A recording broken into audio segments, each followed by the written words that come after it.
Torture cell. Why they torturing people? Hish. Why Belgium is now the cocaine capital of Europe? In the whole Europe, Belgium is the cocaine capital. I've never heard of that before.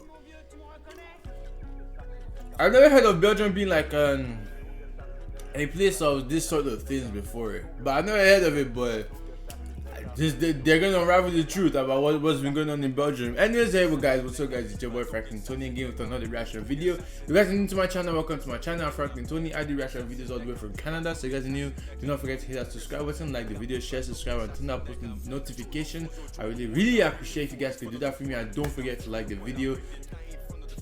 And let's get to 4,000 subscribers before the end of March. I really appreciate that, guys. Let's get to 50 likes on this video. And if you guys on there have any comments or opinion, let me know down in the comment section, guys. I want to see you guys' feedback and everything.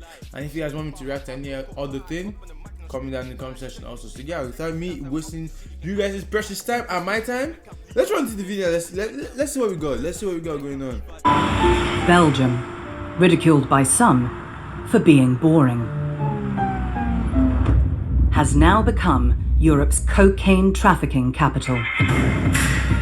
Criminal groups from the Western Balkans have proved to be very entrepreneurial. In 2020, the port of Antwerp accounted for 40% of all cocaine seizures in the EU. Of Antwerp accounted for 40% of all cocaine. Damn, they really be hiding cocaine in logs. In logs. Wow. Cocaine seizures in the EU. Cocaine is perhaps the ultimate criminal steroid. It's brought corruption of the local authorities and violence to the streets. Within 10 years, we will end up having narco state. So how did this happen? And what, if anything, can be done to curb the wealth and power of the traffickers?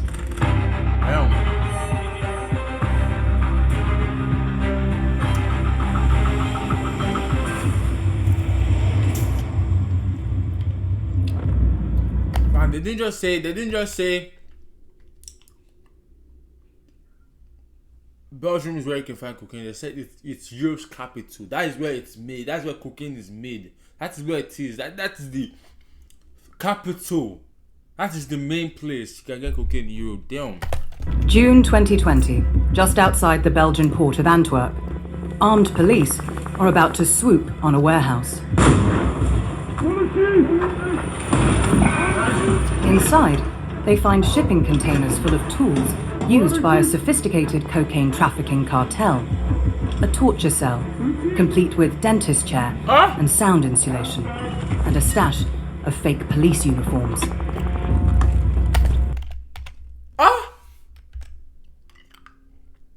Torture cell. Why are they torturing people? Yo!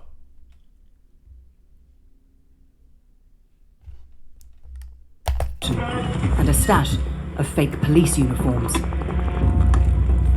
If you see that the criminal organizations are putting in place containers with torturing, if you see that they are using uniforms in order to do their stuff, this is of course frightening. Antwerp has become a key hub for importing cocaine from South America into Europe. In recent years, there have been record and increasing seizures of cocaine at the port. This one was a container with bananas coming from Colombia. You can see here a darker mass. When we checked that out, 2 tons of cocaine. 2 tons of cocaine. Shipping containers are the arteries of most international trade, legal and illegal. The low-cost, high-volume advantages they give legitimate industry are equally valued by the most lucrative form of global criminal business, drug trafficking. Here we have a little container that was found inside of a big container. It appeared to be full of drugs, so not even hidden between other goods. Just a whole small container filled with 11 tons of cocaine. All those things were cocaine. Somebody's crying. Whoever made that thing is crying. Cause damn, yo. In 2020, hey, but shout out to the police though. But like, damn, that's crazy. Over 100 tons of cocaine were seized in Belgium. That's over 1/5 more than the Netherlands, which seized the second highest amount in the European Union. Law enforcement agencies estimate they only catch around 10% of the total cocaine smuggled through Antwerp. Their business model is to ship massively in as many containers as possible, and then they know, okay, we're going to lose the 10 or 20%. Few industries could survive such a loss of product. So why do cocaine traffickers risk using Antwerp for repeat business? Because they, like legitimate companies, can rely on the infrastructure and logistics that Europe's second biggest and furthest inland seaport offers. A huge variety of global goods pass quickly through Antwerp and are distributed across the continent fast, whether that product is coffee, counterfeit, or cocaine. Illicit markets operate in many of the same ways as licit markets. That's actually crazy. How many tons? Damn. So basically the guys who are even like losing their cocaine are not even bothered because they know they'll lose some percentage of it. Look is smart. But at the same time, they know what they're doing. Markets. So the same ports that are being used to smuggle drugs are also the ones that we're moving everything else in. On average, 12 million containers move in and out of Antwerp each year, and only around 2% of containers are physically checked by the authorities. If you are a trafficker, the opportunities for hiding drugs within this sheer volume of trade are ample and fruitful. Bananas are a very popular way to smuggle cocaine from Latin America to Europe because they are one of the main products that Latin America countries export to Europe, and because bananas are perishable goods, so the pressure is on to rush them through customs. The traffickers decide to piggyback off this efficiency and to play the numbers game. The Port of Antwerp makes its money because it can get a container off the ship and onto transport to its next destination in an extremely short time. It's simply not possible for them to search millions of containers. And this is what the traffickers are depending on and have traditionally depended on. That's mad. But isn't there a thing whereby like if you search some containers, like you searching some containers is like illegal? I don't know, but isn't that a thing like you can't search other people's containers if there's no like warrant or anything? I don't know. So, whether you're importing cocaine, methamphetamines, or counterfeit medicine, the Port of Antwerp is an excellent hub for distributing across Europe. This makes it especially attractive for cocaine traffickers because consumption has increased in Europe over the last decade. Crucially, it's now a more lucrative market than North America. Europe became a business no-brainer for cocaine traffickers because, one, the price is higher of a kilo of cocaine in Europe than in the United States. Two, much less risk of interdiction. And three, much less risk of extradition. So more rewards, less risk. Many European mafias sought to exploit this profitable opportunity further by controlling more of the supply chain. That's mad. Some carved out a reputation for both reliability and extreme violence. Those from the Balkan countries, such as Albania, Croatia, and Bosnia. Albania. In the 1990s, I know Albania was like in there like that. I didn't know they were part of them like that. So like Albanians are like Albanians, okay. 2000s, the Balkans endured years of war and conflict. The destruction of economies pushed some towards crime. The Balkan mafias have taken the knowledge of violence and toleration for violence from the Balkan War. They had access to weapons. They had language skills. Criminal groups from the Western Balkans have proved to be very entrepreneurial. They developed some skills that helped them going from heroin, cannabis cultivation, and human smuggling and tobacco smuggling to a more lucrative business that is cocaine trafficking. Guys, what do you guys think? What do you guys think happens to all the money that they like, that the police like take from all these like drug dealers and stuff? What do you think happens to? Do you think they perish them, or like they just keep like they keep them like a safe place or something? So let me know. Balkan traffickers, together with other European mafias, have proved resourceful importers, expanding shipment routes between South America and Europe. Previously, cocaine would mainly travel from Colombia and enter Europe through its southern ports. Balkan mafia groups travelled upstream and, like a multinational with its subsidiaries, have built connections all over Latin America, including in new export countries such as Ecuador, and also smuggled product using new routes through northern European ports. These sophisticated transnational crime federations have boosted their profits by taking control of the shipping from Latin America to Europe. In other words, they now control the whole supply chain. The main profit margin in the cocaine industry is not in the retail sale. It's not in the production. It is in the transport. The markups for production, the profits are about 150%. The retail markup is about 300%. The transport markup, depending on where you go to Europe, it is 1,500%. Unlike normal businesses, cocaine traffickers can deploy extreme violence to ensure product delivery. And they can also employ corruption, as shown by the Albanian kingpin, Dritan Rezepi.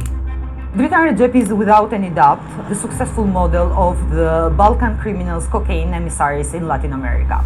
It is believed that Rezepi arrived in Ecuador in 2011 after he escaped a prison in Belgium.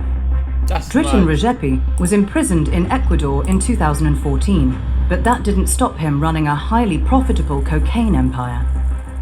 His enormous How are you running cocaine in prison? Profits meant he could afford to buy off officials not only in Latin America, but also in wealthy European countries. That's mad. Journalist Artan Hoxha has interviewed Rezepi. Landings in Antwerp cost the organisation 20 to 24% of their cargo. So if they shipped 100 kilograms from Ecuador, they would pay in bribes 20 to 24 kilograms of product, or the equivalent in cash. Vast profits have allowed traffickers to increase the budgets they have for bribery. The kind of corruption of officials traditionally associated with poorer countries is becoming increasingly common in Europe. That's mad. If you're trafficking cocaine and you're making these quite remarkable levels of profit, then that just becomes a cost of sales. There was a hope that with the possibility of countries from the Western Balkans joining the European Union, you guys know what's crazy? Like, I'm so confused with all those cocaine. Like, who's using all those? Like, bro, what? Who's using that whole? Just one whole pack is this big. What? Who's using? Balkans would come to look more like the EU. What we see is that in some countries of the EU, they're starting to look more like the Western Balkans. Back in Belgium, this is a problem the head of customs freely admits to. Traffickers have bribed port officials to turn a blind eye to containers full of cocaine arriving at Antwerp. Today I have 2 people who are in jail because they supported the criminal organizations. You help them say, this container, you don't put it on this part of the terminal, you put it on another place, you can earn 50,000 euros. It's easy money.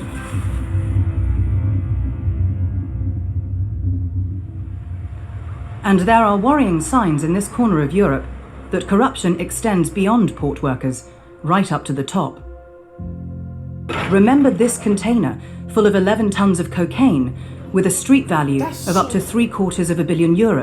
That's so much. Fam, who is using? Okay, Who's using this? The whole of Belgium is not using this. I get, maybe when they like bring it to Belgium, then they distribute it to other part of Europe. But bro, ain't no way some people are using just one of these. Like, bro, look, just one of these. There's no way someone's using this whole thing. That's mad. The seizure. That's mad. Led to the arrest of the former head of Antwerp's anti-narcotics section, 3 police officers, and a lawyer. Big corporations often lobby politicians. Traffickers deploy a different kind of pressure group, because if a bribe isn't an option, the bullet is. Down. The mayor of Antwerp needed 24/7 police protection after speaking out against drug mafias. They have the money to influence politics and so on. So what is the worrying part for me in this war on drugs is what the cocaine has done in South America. One should not be naive. What is possible in South America is also possible in Europe. Despite Belgian police launching their largest ever operation against organised crime in 2021, the head of customs has little faith the traffickers can be stopped at present. The effect on the criminal organization remains minor. We seize a lot, but the prices on the marketplace, they remain the same.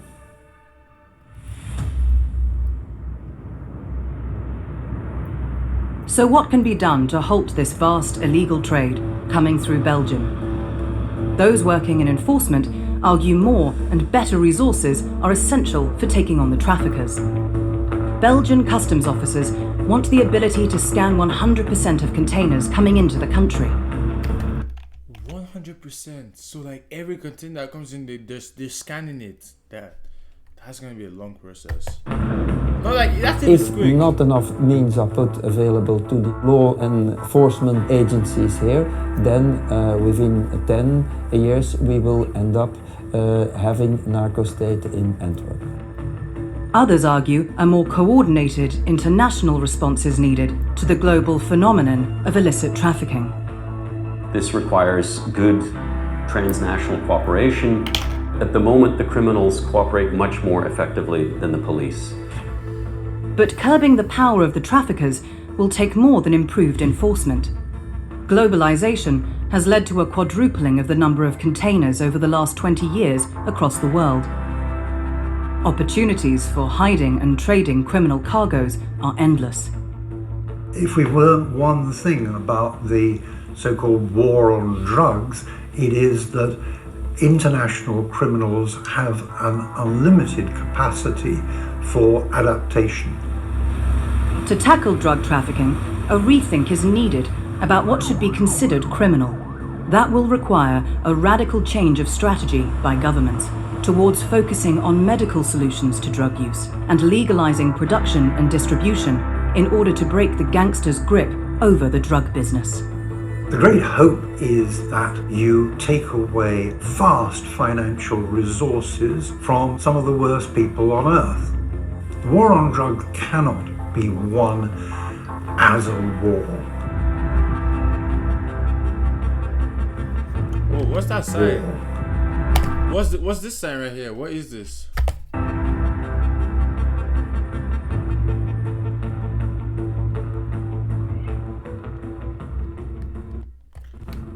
Hello, I'm Tom Standing. But guys, I want to live here, okay? That's mad. Belgium? I never knew Belgium was on that. I know, but like, damn, that's so much. My question is, who's consuming all those things? Cause damn, that's a lot of. I didn't know people actually use drugs like that. I didn't know people use drugs like that. That is crazy. That is actually crazy, though. That is crazy. That's mad. I don't want to say much on this. I just wanted to see what's going on. I just wanted to see like why Belgium is cocaine capital of Europe. I just wanted to see, but I've already seen what I needed to see. But anyways, hey, thank you guys for watching. It's been your boy Franklin Tony again with another reaction video. If you guys want to enjoy the video, do not forget to hit that like button, share, subscribe, and turn that post notification. Let's get to 4,000 subscribers before the end of March. And if you guys have anything to say, comment down in the comment section, guys. Let me know your opinion on this. Let me know your thoughts on this video. And yeah, and I'll see you guys next time. Peace out. Toi, t'es dans un fréquentation. Couche la start, tu as le son. On est chaud, mais c'est des glaçons, c'est dégueu, je la coupe à leur son. Touche à l'ami, j'ai vite de paradis. On baisse ta mère et pour pas un radis. On t'est masqué, plus de face à dit. On les bandits, mais c'est des candis. Elle fait la hlel, mais elle a sur Oli. Elle a en ifin dans ses mains.